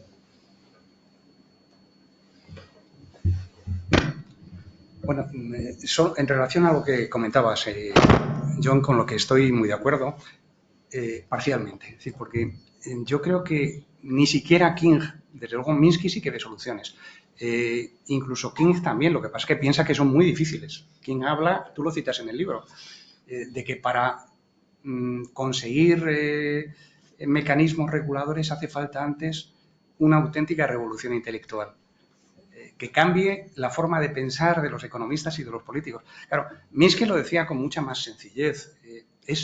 No es que sea imposible, es que es muy difícil. Es muy difícil porque, claro, hace falta un control público severo de todo el sector financiero, incluso de ese que está en la sombra, que se puede controlar. Lo que pasa es que es muy difícil. Claro. Esa cosa tan grande, tan inmensa, que es mayor casi que el conjunto de la economía, significa que hay un poder inmenso detrás. ¿Quién controla ese poder? Hace falta una voluntad política que no se tiene, pero no es que sea imposible. Aparte de que Minsky pensaba que simplemente con el control del sistema financiero no sería posible conseguir evitar las fluctuaciones, que hace falta una intervención pública mucho más general en el conjunto de la economía, porque si no, no sería coherente el control público del sector financiero. Pero claro, en ese sentido estoy parcialmente de acuerdo. Ellos pensaban que era muy difícil, pero no que fuese imposible. Es decir, tan imposible como avanzar hacia una democracia mejor, tan imposible como avanzar hacia un control del cambio climático, cosas que son inmensamente difíciles, que no estamos avanzando, pero que no son esencialmente imposibles, simplemente son políticamente muy difíciles, ¿no? Bueno, yo, a riesgo de parecer sesgado, me voy a centrarme en la parte monetaria, ¿no? Yo creo que la regulación, la dirección que está tomando está clara. Otra cosa es que sea suficiente. Probablemente no, ¿no? Pero la dirección está clara. Es una vez que hemos regulado el sistema bancario, vamos a regular el sistema financiero no bancario y con un poco de suerte ya tenemos todo controlado, ¿no? Pero en el fondo, regules lo que regules, si hay un exceso de liquidez, si hay un exceso de crecimiento del crédito, va a ir a algún sitio, ¿no? Entonces, al final, pues todos sabemos aquel famoso dictum de Friedman, ¿no? La inflación es siempre en todo lugar un fenómeno monetario, ¿no? Que no quería decir que el detonante tuvo que ser monetario, puede ser los precios de petróleo, puede ser otra cosa, pero si la política monetaria no lo facilita, al final la inflación se produce, ¿no? Pues aquí podrías, parafraseando eso, decir lo mismo, es decir, todas las crisis financieras es un fenómeno monetario o crediticio. Si tú controlas eso, pues controlarías el crecimiento de la liquidez. Ahora, ¿es eso factible? O sea, los bancos centrales desde los años finales de los 80-90 en los países avanzados son en principio independientes, legalmente independientes, formalmente independientes, pero ¿quién es independiente del todo? Porque no actúan desde una torre de marfil separados del resto, están metidos en la sociedad y sufren presiones, y etcétera, etcétera, ¿no? Y es imposible sustraerse a esas presiones, ¿no? Hoy mismo hay, creo que es hoy o ayer, no sé, un artículo de Martin Wolf, el comentarista más prestigioso del Financial Times, ¿no? cómo la política monetaria, a pesar de tener bancos independientes, es asimétrica. Cualquier banquero central que está imbuido en una sociedad concreta responde mucho más rápidamente a recesiones, bajando tipos, que a recalentamiento subiendo tipos. Entonces, al final, pues hay una especie de decalaje. Unas veces es muy obvio, como estos 2 últimos años, que la inflación se dispara, otras veces no tanto, pero hay una asimetría en la política monetaria que es de orden, de carácter inflacionista, ¿no? Y eso es muy difícil de evitar. Al principio decía que no quería hablar de errores y de política monetaria inapropiada. Es que hay veces que ellos saben que puedes estar generando una burbuja, pero lo dejas hacer para evitar males mayores.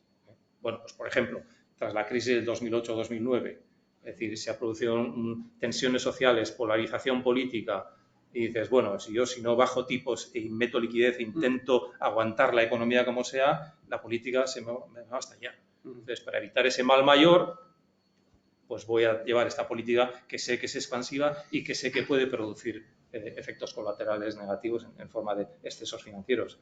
Y eso es lo que están intentando manejar ahora que se normalizan los tipos, ¿no? Ya veremos. Voy a comentar una cosita.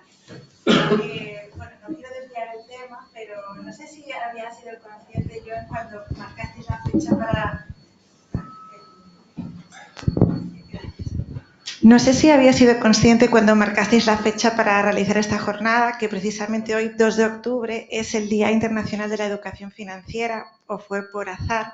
En todo caso, como desde Economistas Sin Fronteras trabajamos en el ámbito de la educación, yo sí sé que hoy es el Día Internacional de la Educación Financiera y creo que es sumamente relevante que precisamente publiques este libro ahora, que parece que este debate no está tan en auge como estuvo hace unos años, cuando entran otras cuestiones a analizar con la banca y las inversiones, como la taxonomía europea u otras cuestiones hacia las que derivar nuestra atención. Pero precisamente uno de los grandes impactos que consideramos que tuvo en la gran crisis financiera del 2008 fue el introducir en el ámbito educativo desde una edad muy temprana la educación financiera, y que precisamente esa educación financiera que se introdujo porque comenzó a evaluarse en PISA, que es la encuesta de evaluación que se hace a nivel europeo de diferentes competencias educativas, matemáticas, de lectura, de comprensión espacial, pues se introdujo también la comprensión financiera a raíz de la crisis del 2008-2009. Y tras la evaluación de la competencia financiera en PISA 2012, se introdujo en la Unión Europea y también en el Estado español el Plan Nacional de Educación Financiera, por el cual se cambió el currículum educativo y los chavales de 13 años comenzaron a recibir una alfabetización financiera que no tenía que ver nada con la comprensión de la economía en su conjunto, de esa financiarización de la economía, del funcionamiento de los mercados financieros, de la importancia que la banca había jugado para financiar esa economía real y cómo ahora todas las tesis que se estudian a nivel macro ya no tienen ningún sentido, ¿no? al tener el contexto de la financiarización. Pero bueno, que no me quiero desviar, solo quería recordar que precisamente hoy estamos celebrando esta jornada, que es el Día Internacional de la Educación Financiera, ante la cual desde Economistas Sin Fronteras somos muy críticas. Aún así formamos parte del Plan Nacional de Educación Financiera como agente colaborador para poder hacer incidencia y observar qué es lo que se está introduciendo en las aulas. Y solo quiero dejar el apunte de que esta educación financiera completamente acrítica, simplemente como si fuera una herramienta individual totalmente descontextualizada de lo que es la enseñanza de la economía en su conjunto, se hizo con una finalidad, que era que el alumnado desde edades tempranas pudiera enfrentarse a los riesgos del sistema financiero. Es decir, el propio sistema educativo dejaba la responsabilidad en manos de la ciudadanía a nivel individual sin asumir la responsabilidad de regulación o de establecer responsabilidades, sino que era la ciudadanía la que debía tener la responsabilidad a través de sus competencias y de su educación para poder defenderse de estos riesgos. No sé qué opináis al respecto, pero podría extenderme mucho más en muchos otros detalles, pero hoy simplemente quería comentar eso por el día en el que estamos. No sé, a mí lo que se me ocurre, Laura, es comentar que la educación financiera en este momento, efectivamente, pues los reguladores creen mucho en empezar desde esas edades muy tempranas y creen que con eso van a conseguir que una parte, que es la parte de los consumidores y la parte de los inversores, pues vayan ya situándose en esas claves de, bueno, yo le llamo sano escepticismo respecto a todos estos procesos que generan pues procesos especulativos y procesos de crecimiento absolutamente descontrolado, con unas consecuencias pues también absolutamente descontroladas, ¿no? Lo que pasa es que me parece que la clave de los cambios de comportamientos no están ahí. Por un lado está la parte regulatoria, no cabe ninguna duda. Yo creo que el cambio de formas de funcionar por parte de los inversores y por parte de los consumidores, pues es muy lento. Reuniones como esta o que fuerzas sociales como puede ser Economistas sin Fronteras, como puede ser el Colegio de Economistas, empujen en una dirección, pues efectivamente va a conseguir que vayamos dando pasos. Lo que pasa es que esos pasos van a ser bastante lentos en tanto en cuanto el nivel de incentivos que tiene la gente para seguir haciendo barbaridades desde el punto de vista de sus inversiones, sobre todo si tienen liquidez y si todo es posible en una situación de exceso de liquidez, pues va a ser muy difícil que se vayan dando pasos más lentos. A mí me da la impresión de que podemos encontrarnos mejores resultados a un plazo más corto en las formas de funcionar de los propios bancos. ¿Por qué? Bueno, por un lado, pues porque se lo exige la regulación. En España, una cosa que ha tardado la tira en ponerse en práctica es lo que se llama el estado de información no financiera, que es el equivalente a las memorias de responsabilidad social, pero que ahora además es más obligatorio porque lo tienes que cumplir, porque no puedes presentar las cuentas si no presentas ese estado de información financiera, y ahí tienes que retratarte no solo en lo económico, sino también en lo social, en lo medioambiental y las relaciones con tus clientes o con tus trabajadores. Vale. La ONU acaba de publicar hace poco los principios de banca responsable. Hay unos caminos que se están avanzando bastante rápido, pero que dejan bastantes cosas por adelantar. Por ejemplo, antes hemos mencionado el cortoplacismo. Bueno, ¿cómo se le da la vuelta al cortoplacismo?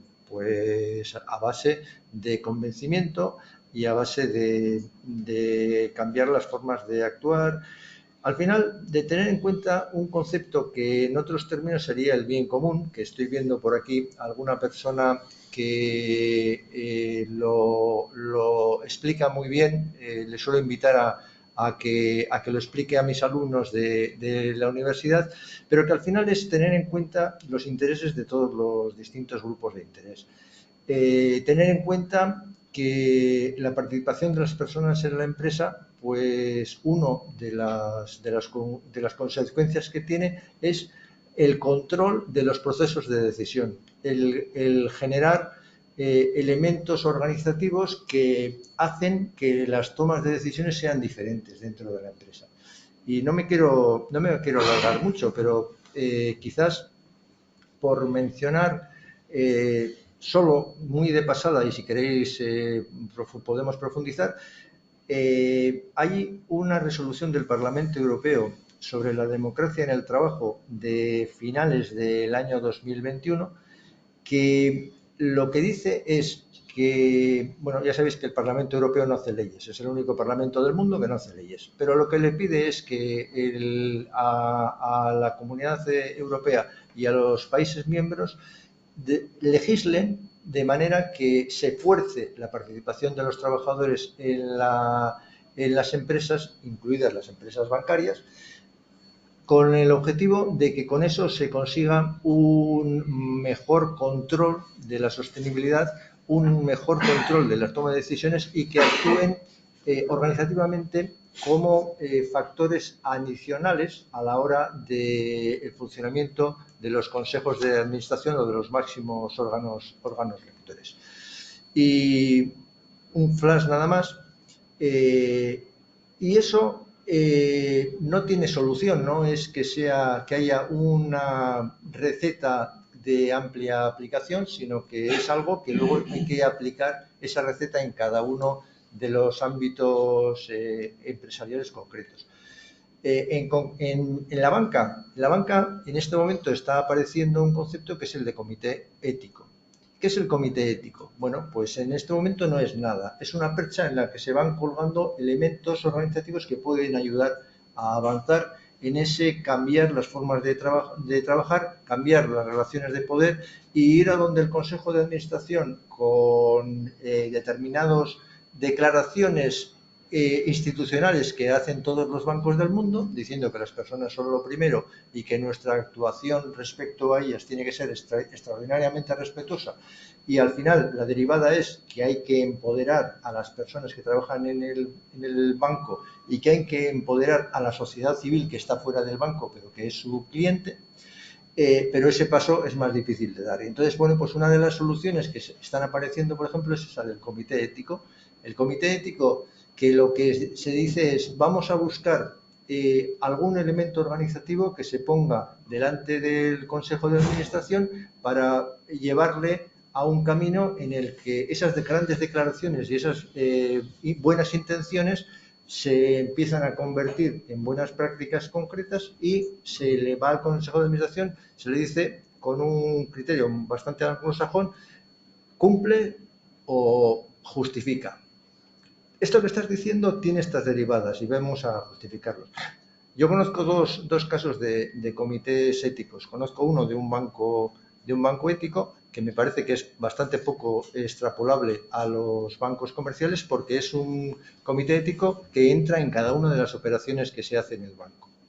Bueno, todos os imagináis qué banco puede ser eso. Por no mencionar a las personas que están ahora, pues es un banco en el que el que estaba detrás era Ángel Toña, consejero del gobierno vasco y decano de la Facultad de Sociología de Deusto.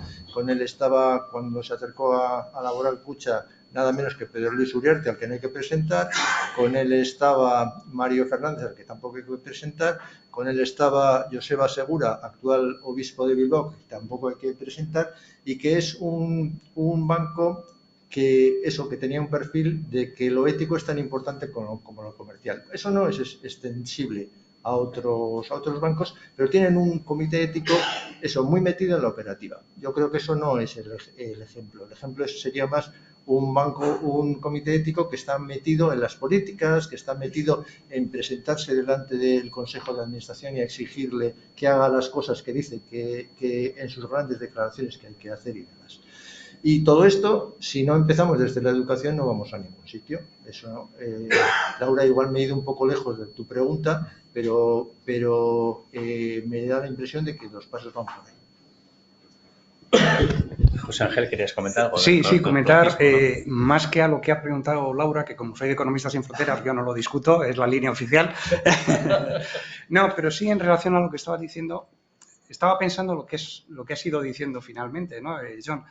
Efectivamente, una de las formas de luchar contra alguno de los defectos más flagrantes cara a la sociedad del funcionamiento de las entidades financieras, no solo de los bancos, y muy especialmente el cortoplacismo, pues, bueno, yo confío menos en los comités éticos, ¿no? Salvo en casos muy excepcionales como el que estabas mencionando, es muy difícil que un comité de ese tipo, comités de responsabilidad social ya existían de hace unos cuantos años, es muy difícil que tengan de verdad fuerza suficiente como para domeñar al Consejo de Administración. En cambio, lo que sí que confío más es en la línea que tú también apuntabas. Vamos a hacer con las entidades financieras lo que ya en muchos países europeos están haciendo por legislación obligatoria. abrir el Consejo de Administración no solo a la participación de los trabajadores, que es lo que es la ley que tienen en marcha pues un montón de países europeos actualmente, ¿no? Un caso más arquetípico es Alemania, pero no solo a los trabajadores, sino efectivamente en la medida en que las decisiones, sobre todo de las grandes entidades financieras, tienen implicaciones fortísimas para los trabajadores, para la sociedad, para el medio ambiente, abrámoslo a representantes de todos los grupos de interés significativos de los bancos. Y eso solo se puede hacer por ley, para que funcione, por ley obligatoria. Y con eso no se resuelven todos los problemas, y con eso no se avanza desde una banca infernal a una banca celestial, pero eso serviría, de luego, claro que tendría efecto para cambiar en buena medida los comportamientos de las entidades financieras, ¿no? Yo creo que avanzar hacia gobiernos, hacia consejos de administración participativos y democráticos es una de las líneas de actuación más imprescindibles, ¿no?, para conseguir el mejor funcionamiento de las empresas y muy especialmente de las financieras, ¿no? Con esto yo supongo que solucionaríamos el tema bancario, que todavía nos queda el shadow banking. No, pero no solo, yo digo en las entidades financieras, en todo. Es decir, ¿por qué no en los grandes fondos de inversión? Por los fondos de pensiones, de alguna forma, ya hay una participación a veces de las entidades sindicales. Pero ¿por qué no en los grandes fondos de pensiones? ¿Por qué no en las grandes sociedades de inversión? ¿Por qué no? Son entidades como las demás y la ley tiene capacidad absoluta para obligarles a actuar de una forma determinada.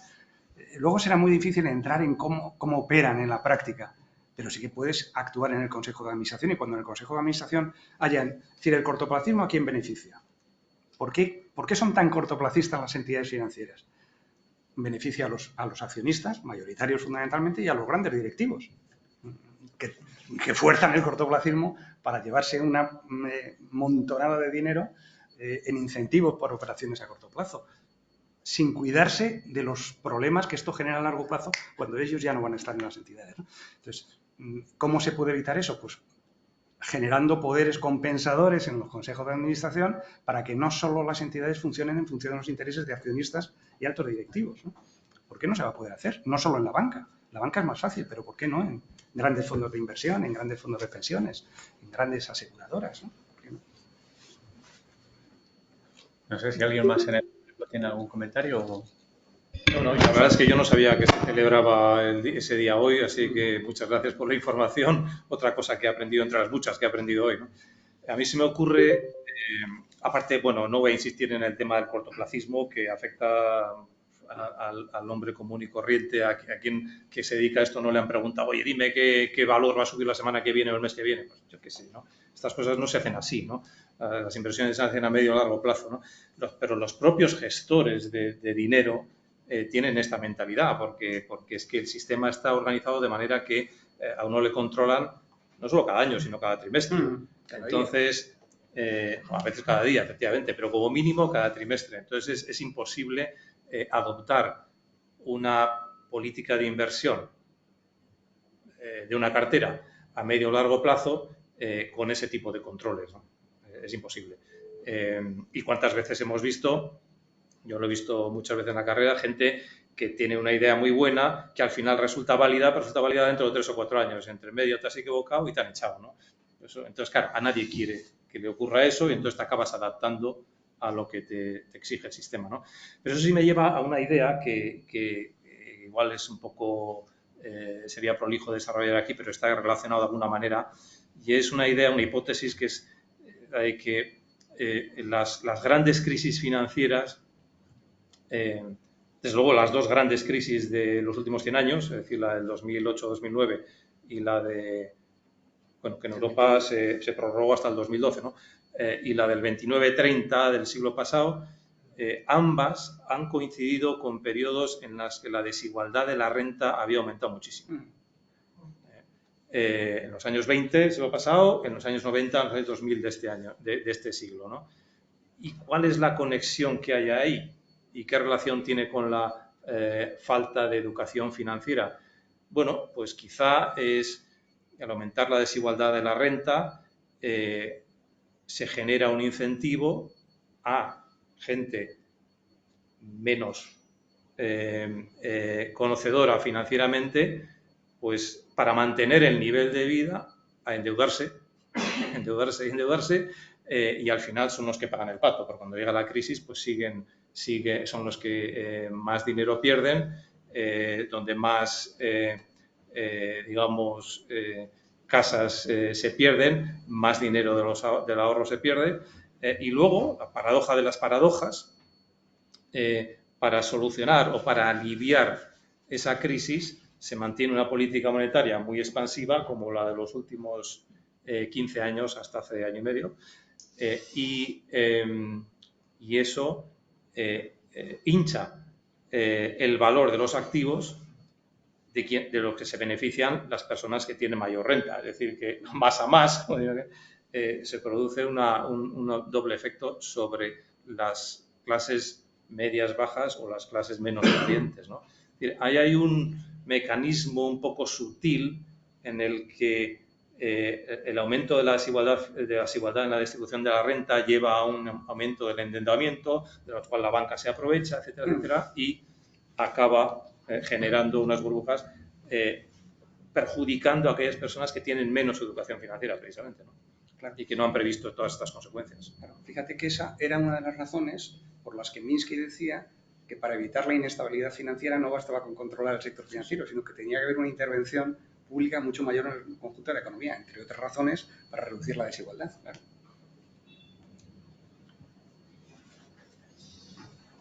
Bueno, pues veo compartidos.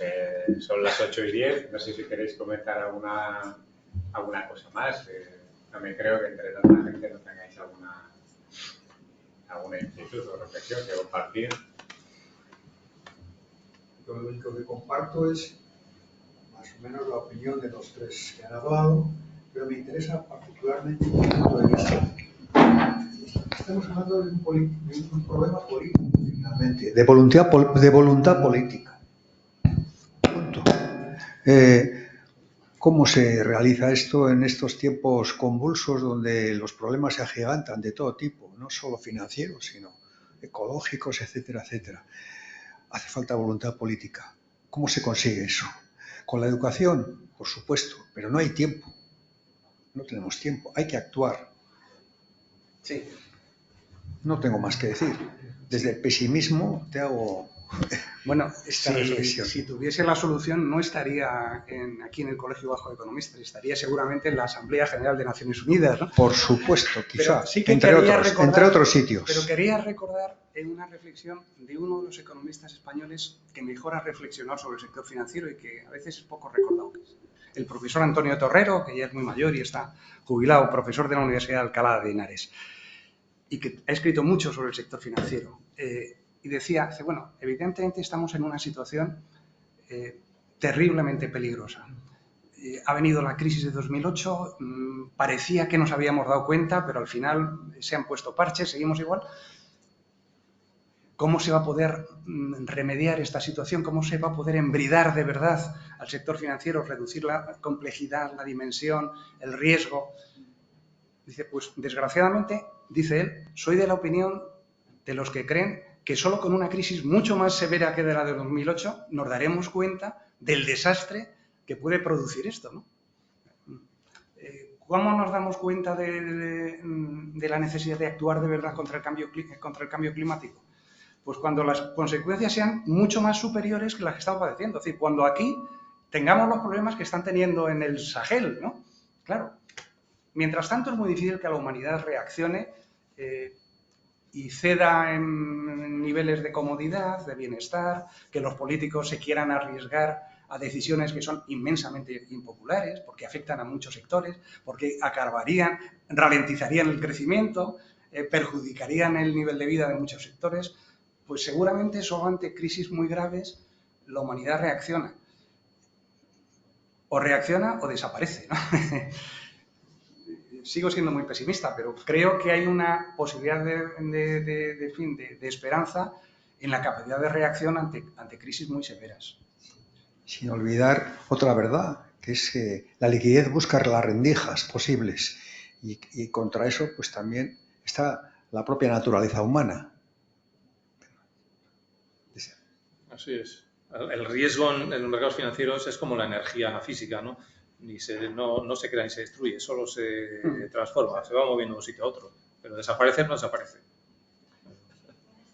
Lo que pasa es que yo sí quisiera que el mensaje final no fuese tan pesimista como lo estoy interpretando, porque da la impresión, por lo que acabas de comentar, que estamos pensando en que solo hay que conseguir que la regulación avance en una dirección y José Ángel te dice, y encima la regulación va a ser consecuencia de las dificultades. Hombre, yo creo que eso no es así, y eso pues se pueden poner bastantes datos encima de la mesa que dicen que incluso en situaciones en las cuales pues los bancos han hecho grandes barbaridades, pues algunos han hecho bastantes menos barbaridades que otros. Y ha habido situaciones en las cuales algunos mercados pues han funcionado bastante mejor que otros. Entonces, hombre, yo no sería tan pesimista. Es evidente que tenemos unos incentivos brutales para hacer cosas que no son deseables. Pero bueno, dentro de eso, pues, insisto, yo desde dentro de los bancos creo que también se puede avanzar, avanzar bastantes. Viva los comités de ética. Bueno, pues nada, esto es lo que